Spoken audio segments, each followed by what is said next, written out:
Hi friends, today I'm going to read you a story I wrote about a place I saw long, long ago. I don't like cut flowers. I always think flowers look better when they are growing rather than slowly dying in a vase, wilting under the unnatural environment of our houses, picked and unable to carry out their intended function, biologically a waste, and thrown away to fill up some landfill somewhere. Unless, of course, the receiving person is nice enough to put them in a compost bin.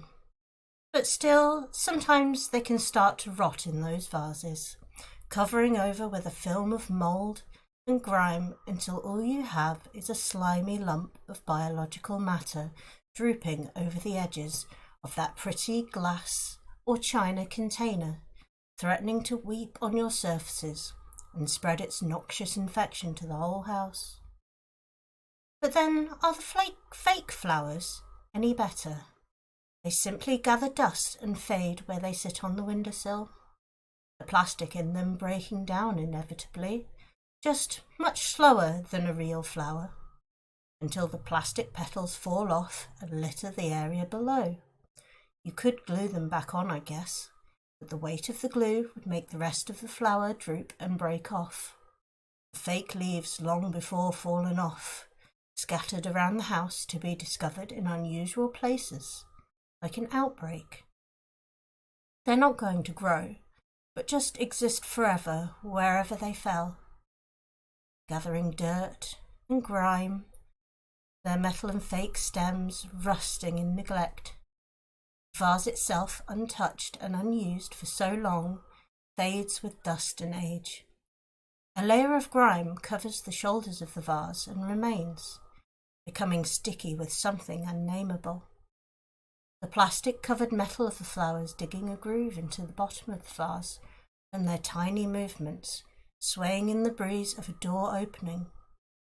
The room is used, just not this corner, with its facade of life unnoticed. The only difference it makes to the room is that the vase pushes back a slat of a blind ever so slightly, letting in a tiny bit of natural light which seeps in through the foliage, leaving a tiny, moving block of sun which slinks around the room in a heavy, lazy arc each day, marking the passage of time in a far more reliable way than the timepiece affixed to the cooker. It unerringly blinks and blinks in the gloom, with its dial always reading midnight or midday. I suppose it's right sometimes. The green glow illuminates the room slightly by night, where the food from the previous day is cleaned up only by insects. Scuttling ants remove food. Clad in black like maids, they work tirelessly every night, only to be unseen during the day. The white obelisk of the fridge freezer towers over every other object. Its exterior, clean and cheery, the front adorned with a colourful yet now fading, flaking paintings, smears of colour daubed by a child now long grown up.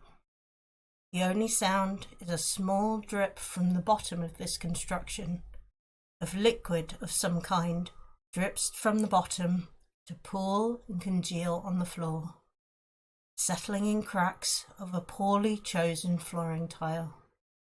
The tiles collect the matter which is dropped during the day in little cracks and crevices.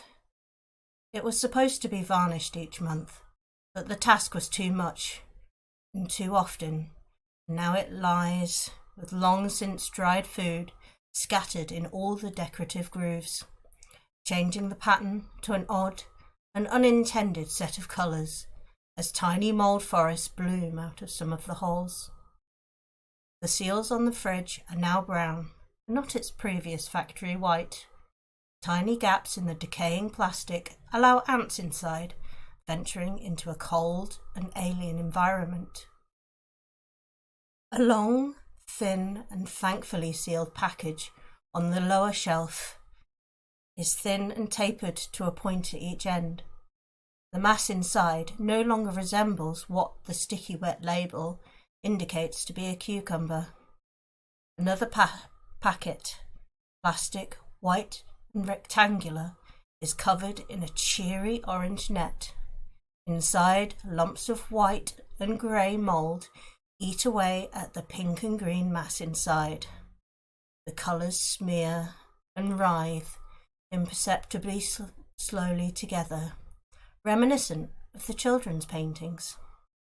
There are ventilation holes in the tub, but this only serves to allow the white blooms to escape from its side, venturing slowly to a nearly fresh lettuce, which slowly but surely droops under its own weight.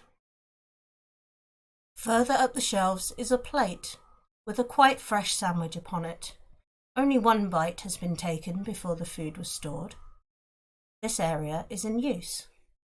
It is perched on top of a butter tub, its lid broken but still in better shape than the identical butter tubs it shelters from the entrance, their insides turning rancid, one by one, week by week, as their dates come and go alongside the carefully labelled Tupperwares. Like a graveyard, each coffin is marked with a date and the name of its long dead, festering occupant. Perched upon the floor is a drying rack. It is covered in clothes in varying states of being washed and dried. The metal of this rack is barely visible, and its legs buckle under the weight of the pile. In its core is a long line of socks and other white underwear, which were covered by further items while still wet. They emit an odour, stank and repulsive.